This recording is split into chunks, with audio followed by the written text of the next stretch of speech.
Paz do Senhor, amados, estamos aqui mais uma quarta-feira para compartilhar a palavra do Senhor.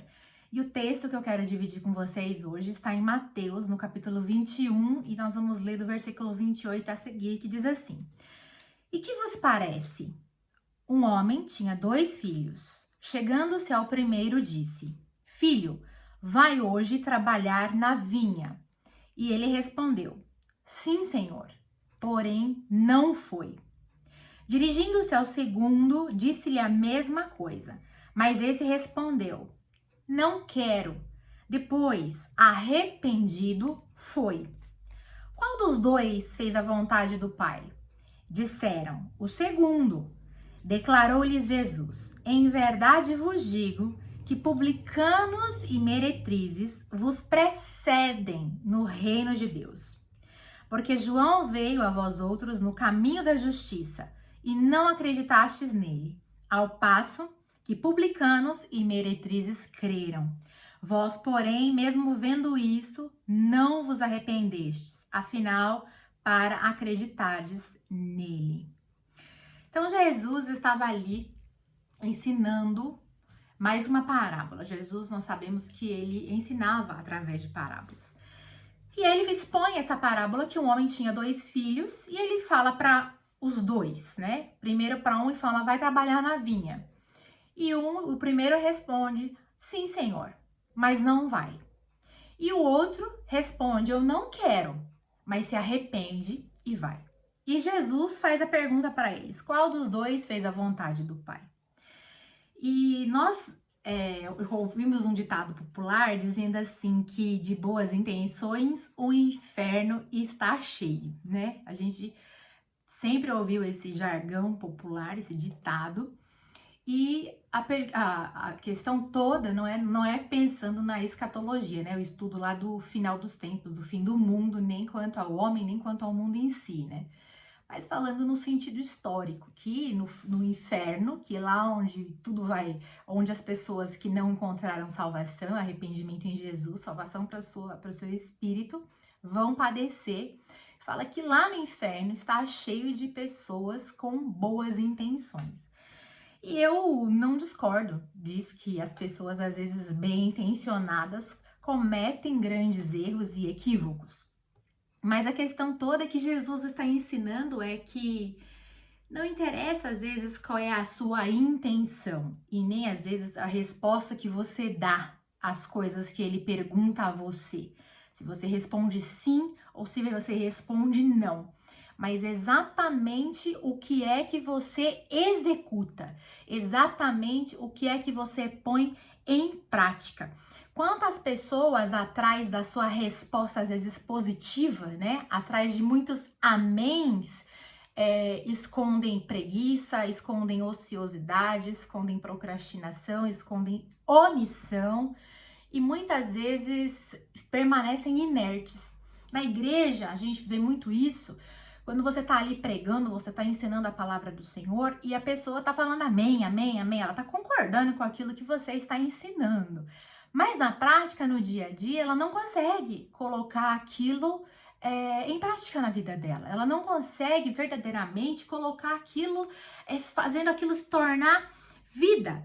E isso é uma covardia, porque a pessoa ela não consegue dizer o não, ela não consegue falar eu não concordo, eu não quero isso, ela diz o amém, ela diz o sim, mas por trás disso o coração está extremamente contrariando aquilo que a sua boca confessou como sendo uma verdade. E às vezes a pessoa até concorda com algo, ela se dispõe a fazer algo, mas lá no fundo do seu ser, no seu consciente, no seu coração, por dentro está esperneando e dizendo: eu não vou fazer isso. E lá dentro de si ela está simplesmente comprando tempo. Comprando, ela tá falando: eu vou ganhar tempo com isso, eu vou dizer que sim, eu vou dizer que eu vou fazer, mas eu sei que eu não vou fazer. Eu estou dizendo que eu concordo, mas eu não estou concordando e na realidade eu não vou colocar isso em prática. Essa verdade não vai se tornar a verdade vivida na minha vida. Então, o sim, se ele não for sim na prática, ele é o não mais horrendo que pode ser apresentado para Jesus. E aqui, quando esse filho fala sim, Senhor, porém não vai, ele lá dentro desse sim, ele é o não revestido de sim e que ele se transforma na desobediência velada para Deus. Porém, Deus vê todas as coisas, Deus conhece o nosso coração e ele conhece muito bem os filhos da rebeldia, os filhos da insubmissão. Portanto, a obediência a Deus é quando eu ouço a sua palavra, é quando eu digo amém, quando eu digo sim, e esse amém, ele é genuíno no meu coração, ele é verdade, ele expressa verdadeiramente aquilo que eu sinto, aquilo que eu sou, a verdade da minha existência. E eu tenho coragem de dizer isso para ele, eu tenho coragem de dizer, inclusive, o meu não para ele, eu tenho coragem de revelar aquilo que eu sou verdadeiramente, até porque ele me conhece. Ele sabe quando o meu sim é sim e quando o meu não é não. Ele sabe quando eu digo sim, mas eu não vou fazer aquilo e eu estou sendo desobediente à sua palavra. Portanto, as pessoas hoje, elas querem mascarar as suas verdades, a sua vida, atrás de amém, atrás de sim, achando que todo mundo vai ser enganado. Amado, você pode enganar quantas pessoas forem, você pode até mesmo tentar se enganar, mas a Deus você não pode enganar. A Deus você não engana. Ele sabe muito bem o filho que ele tem. Ele sabe muito bem quem você é, quem eu sou. E é impossível que ele diga para você, vá para tal lugar, e você diga para ele, sim, Senhor, amém, e você não vá, e ele não saiba que você não foi. Portanto, no nome de Jesus, dizer sim para Deus e não realizar pode ser um grande veneno na sua vida, porque pode cauterizar a sua mente e você pode se acostumar a isso, a dizer sim, a falar amém, eu creio e nunca mudar. E nunca deixar que a palavra verdadeiramente transforme o seu ser, que ela entre em você produzindo fruto de vida e que ela transforme o teu ser. Que Deus fale para você, vá e seja luz do mundo e sal da terra. E você diga amém e vá e seja luz do mundo e sal da terra. Não sente-se na roda dos escarnecedores. Não compartilhe de palavras perversas. E você diga amém, Senhor. E verdadeiramente não faça isso. Ou então você vai dizer amém. Mas depois você vai, senta e fala e faz e julga e acha que Deus não está vendo. E você pensa que isso não é desobediência, porque a sua mente começa a ser cauterizada, a sua mente começa a ser esmagada por essa mentira que você contou para Deus e para você mesmo e para as pessoas. Porque nós achamos que ninguém vai descobrir. Só que a primeira pessoa que descobre é o Senhor Deus. Ele sabe quem é você. Ele sabe quem eu sou. Ele sabe quando o nosso sim é sim, quando o nosso não é não. E quando nós estamos sem coragem de falar, eu não quero ir. E falamos, então tá bom, eu vou, mas não vamos. Então, é melhor, é tão bom quando a gente tem coragem de falar, eu não quero, eu não vou. E aí acontece algo lindo, porque quando nós falamos não, a nossa paz é roubada, né? É tão difícil falar não. Nossa, como é difícil falar não para as pessoas e principalmente para Deus. E aí você fala não, sendo honesto, sendo verdadeiro. Eu não quero, eu não consigo, eu não consigo me libertar disso. Esses dias eu estava vendo um programa na TV, a mulher era extremamente consumista com sapatos. Ela tinha vício por sapatos, comprar sapato. Ela disse que na infância dela ela quase não tinha sapato, então por isso ela tinha muitos sapatos. No caso, ali, a filha dela tinha 80 pares de sapato, a criança acho que tinha 4 anos, 5 anos. Imagina uma criança de 5 anos com 80 pares de sapato. E ela tinha que desapegar de 40 pares de sapato. Essa era a proposta, de 50% ela tinha que desapegar. E ela foi muito honesta. Ela chegou e falou, olha, eu não quero, eu não quero. Não é que eu não consigo. Ela falou, eu não quero me desapegar dos 50% dos 40 pares de sapato. Eu vou me desapegar de, acho que foram 30 pares que ela deu. Mas ela foi honesta na televisão, chegar e falar, eu não quero, não vou dar. Eu não tô pronta, eu tenho apego. Isso pra mim é um nível muito avançado de desapego e eu não quero. Seja honesto. E fale o não se você não sabe, se você não quer se desapegar, seja lá de qual for a sua seu vício, sua motivação. Mas seja honesto com Deus. E quando você fala não, isso gera em você um transtorno, porque a sua paz ela é roubada, você é impelido, é agitado por isso. E você é impelido a pensar. Quando nós falamos não, nós somos impelidos, pressionados a pensar naquilo que nós falamos, a meditar naquilo que nós falamos. A nossa mente, ela é impelida a meditar sobre essa negativa que nós fizemos, sobre falar, não, eu não quero, e isso nos leva a verdadeiramente meditar, ter um confronto com a gente mesma. Então, às vezes, você falar não é bom, porque ele vai levar você a meditar na sua decisão, e como esse filho falou, não, eu não quero, eu não vou. E depois, o que aconteceu com ele? Gerou arrependimento. E às vezes acontece isso. Não, Deus, eu não quero, eu não vou falar, eu não vou pedir perdão. Eu não vou liberar esse perdão. E aí Deus vem, através do seu Espírito Santo, e nos agita e tira a nossa paz. E aí você fala sim, né? Quando a pessoa fala, não, tudo bem, amém. Sim, eu vou. Pode contar comigo, irmão. Pode contar comigo nessa. Olha, eu vou abençoar, eu vou estar com você. Eu vou abrir mão, eu vou doar o meu tempo. Eu vou junto com você nessa campanha, nessa vigília. É fácil falar sim. É muito fácil falar sim. Porque o sim compra tempo, você ganha tempo para procrastinar, né? Para adiar aquela decisão. E o não, pelo contrário, o não ele abre mão do tempo. O não ele abre mão de tudo porque ele dá uma resposta-chave ali, ele põe um ponto final. Mas através do arrependimento, você ganha tempo, você muda de postura e você tem direito a se arrepender e mudar de posição. E aí foi o que aconteceu com esse filho. Ele mudou de postura, ele se arrependeu e foi. Porque houve uma mudança de consciência, houve uma mudança de conduta. E ele buscou o caminho da obediência, que é o contexto dessa parábola de Jesus é exatamente esse. Porque Jesus depois ele vem e fala assim, quem foi que fez a vontade do Pai? Quem foi que obedeceu? Quem foi que cumpriu com o propósito de Deus? E aí os discípulos falam, foi o segundo filho. E aí Jesus pega a resposta e fala assim, pois é, eu vou dizer uma coisa para vocês, guardem isso.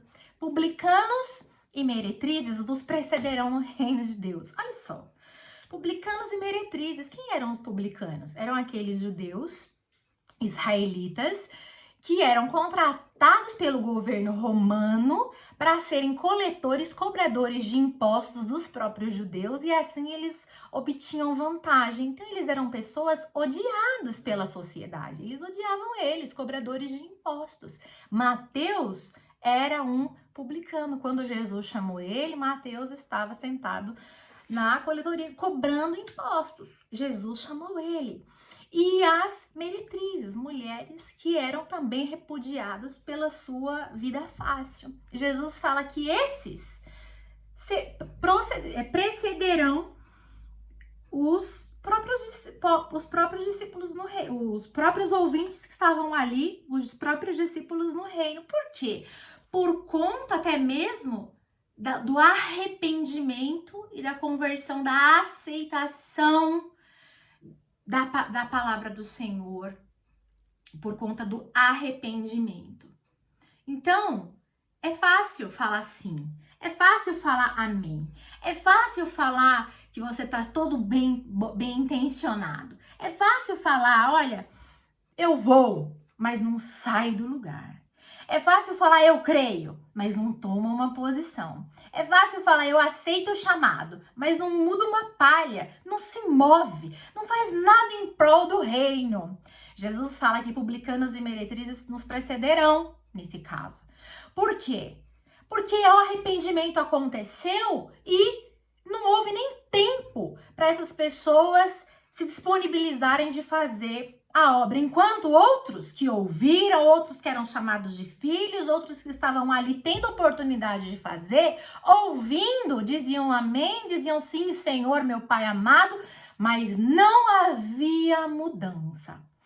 Tiago, ele diz pra gente lá no capítulo 2 que a fé sem obras, ela é morta. E ele diz assim, mostra-me a tua fé com as tuas obras, e eu com as minhas obras mostrarei a minha fé. Eu gosto muito desse versículo, porque as pessoas gostam muito de falar que creem em Deus, gostam muito de falar que seguem a Deus e que obedecem a palavra de Deus, mas não possuem obras de fé nenhuma. Então, essa parábola aqui, ela diz assim, não adianta falar, não adianta dizer sim, tem que fazer. Fazer é mais importante do que falar. Não adianta dizer sim, Senhor, e não obedecer. Agora, falar não é mérito. Aqui, essa parábola não está dando mérito nenhum a esse filho que disse não. Mas está dizendo assim, que ainda que você diga não, você tem a oportunidade de se arrepender e obedecer. Você tem a oportunidade de dizendo não, pensar naquilo que você disse, se arrepender e obedecer. Agora, pior é aquele que diz sim, mas não obedece. Diz sim e não sai do lugar. Diz sim e não muda, não se contraria, não faz nada. Ele fala, sim, eu vou, mas ele não obedece esse pai. Ele só faz a sua própria vontade. E ele até diz sim para que ele não venha ouvir nada, para que ele não venha ser cobrado de nada, né? Porque aquele que diz não, alguém vai falar, viu? Por que não? Pelo menos interrogado ele vai ser. E aquele que diz sim, não, eu posso contar com ele. Mas ele nunca está pronto, ele nunca está disponível verdadeiramente. É sempre uma mentira. É sempre algo ilusório. Você sabe o que é ilusão? Ilusão é aquilo que altera, é aquilo que cria uma fantasia nas nossas emoções, na nossa visão. Tem tanta gente que vive de ilusão, né? Que vive sendo manipulado ou que vive manipulando alguém. Vou te falar uma coisa, com Deus não se brinca. Ele sabe se o seu sim é sim e o seu não é não. E Jesus, ele diz e deixa bem claro pra gente em Mateus 5:37, ele fala assim: seja, porém, a tua palavra sim, sim e não, não. O que disso passar vem do maligno. Cuidado, porque às vezes você está dizendo, Senhor, faz a tua vontade na minha vida. Eu digo sim para o Senhor. E isso é uma mentira. Porque quando ele fala para você o que ele requer da sua vida, quando ele fala para você dividir o que você tem com alguém, quando ele fala para você ser um abençoador, você finge que você não ouviu. Você faz de conta que não é com você. Quando ele diz para você que a palavra é vida e que você precisa vivê-la, obedecê-la, sem si, sem mais, sem vírgula, sem porém, sem dizer que você é um pecador e que você não dá conta, você não pode falar, eu não posso, eu não sei, eu não consigo. Ah, mas o fulano faz tal coisa. Ele não tá falando com o fulano, ele tá falando com você. Então, no nome de Jesus, chega de hipocrisia. Jesus, ele é muito simples, ele fala, olha, é simples assim, meu filho, o sim é sim, o não é não. A tua palavra não pode passar disso, a tua vida não pode passar disso. Não dá pra você florear, sabe? Não fica querendo discursar, não fica querendo ser prolixo demais, seja pragmático. Sim é sim e não é não. O que passa disso, Jesus dá um nome, provém do maligno. E aí? De onde é que provém essas desculpas todas que nós temos dado para Deus? De onde é que provém esse esconder? De onde é que vem essa argumentação toda para os seus atrasos diante da palavra de Deus? De onde é que vem esse cinismo todo? Essa cauterização da tua mente que você ouve a palavra, você enxerga, você vê a verdade, mas você manipula ela. E fala, eu vou, mas não vai. O que é que tá acontecendo? Não adianta só falar, precisa fazer, tem que ir. Eu vou, Senhor. Eu não queria, mas eu pensei bem e eu vou. A verdade, amado, ela não tem inimigo, viu? Mas a mentira, ela tem um pai, e é o diabo. A palavra diz isso claramente para nós. Quanto mais mentira existe no ser humano, mais diabo há nele também. Isso é ponto pacífico. Pacífico. Quanto mais você se recusa a enxergar e aceitar a verdade da palavra de Deus na sua vida, mais mentira você acumula dentro de você e mais poder o inimigo tem sobre a sua vida. Jesus, ele nunca fez e ele não faz acepção de pessoas, mas ele faz acepção entre a verdade e a mentira. Portanto, seja um filho da verdade, seja um filho da luz, e não haverá adversário contra você, porque a verdade não tem adversário. No nome de Jesus, a palavra dele para sua vida é hoje, seja o teu sim, sim, seja o teu não, não, o que passa disso provém do maligno. Quando Jesus te chamar, quando ele falar com você, quando ele te der uma palavra e ele falar para você, filho, vá, que seja o teu sim, sim, e que seja o teu não, não, e que você tenha coragem para falar para ele que você não quer, que você não está disposto, e ele vai trazer incômodo para você. Ele vai trazer a agitação para o teu ser. E você vai meditar, você vai pensar, você vai racionalizar. E eu tenho certeza que o Espírito Santo vai trazer arrependimento sobre o teu ser e você vai mudar de direção, porque o Espírito Santo faz isso, a palavra do Senhor faz isso, porque a palavra do Senhor é espírito e é vida, no nome de Jesus Cristo. Portanto, no nome de Jesus, quando o Senhor falar contigo, não encoberte as intenções do teu coração, mas tenha coragem de enfrentar quem você é. E quando ele falar com você, filho, fale, pai, eu não sou isso muito que eu penso que eu sou. Eu falo sim e eu não obedeço. Eu falo amém na igreja, eu falo amém para as pessoas, mas aqui dentro eu estou dizendo para mim mesma, eu não vou fazer, eu não quero fazer isso, eu não aceito essa palavra para minha vida, e isso cai em mim e eu sento em cima disso e não obedeço. E no nome de Jesus, eu repreendo sobre a tua vida hoje esse espírito de desobediência. E eu profetizo sobre você que você é um filho obediente ao Pai. E que a palavra dele vai cair no teu coração hoje. E vai reverberar dentro de você. E vai trazer entendimento para você. E ele vai falar contigo e você vai dizer sim. E o teu sim será sim no nome de Jesus. E o teu não será não. E mesmo que o teu não seja não, que você tenha honestidade e coragem para enfrentar o teu não e falar ele diante de Deus. E Deus, que eu tenho certeza que visita você e traspassa o entendimento, ele vai trazer revelação sobre a tua vida e vai fazer com que você mude de posição naquilo que você precisa mudar. E no que você não precisa mudar, revelado já está, no nome de Jesus. Que você seja visitado por essa palavra, que ela tenha trazido vida sobre a tua vida. E se foi bênção para você, que você curta esse vídeo, que você deixe o seu comentário aqui e eu vou ter o prazer de responder, que você se inscreva no canal se você ainda não está inscrito, ative o sininho e ele vai te avisar quando eu fizer novas postagens e assim você vai me ajudar a divulgar o Evangelho do Senhor e trazendo discípulos de todas as nações, batizando-os em nome do Pai, do Filho e do Espírito Santo de Deus. Que seja assim para a glória do nome dele, porque eu, Thalita, não sou nada, sou só apenas uma discípula tentando ser discípula de Jesus verdadeiramente. No nome de Jesus, ósculo santo, Deus te abençoe. No nome de Jesus. Até mais.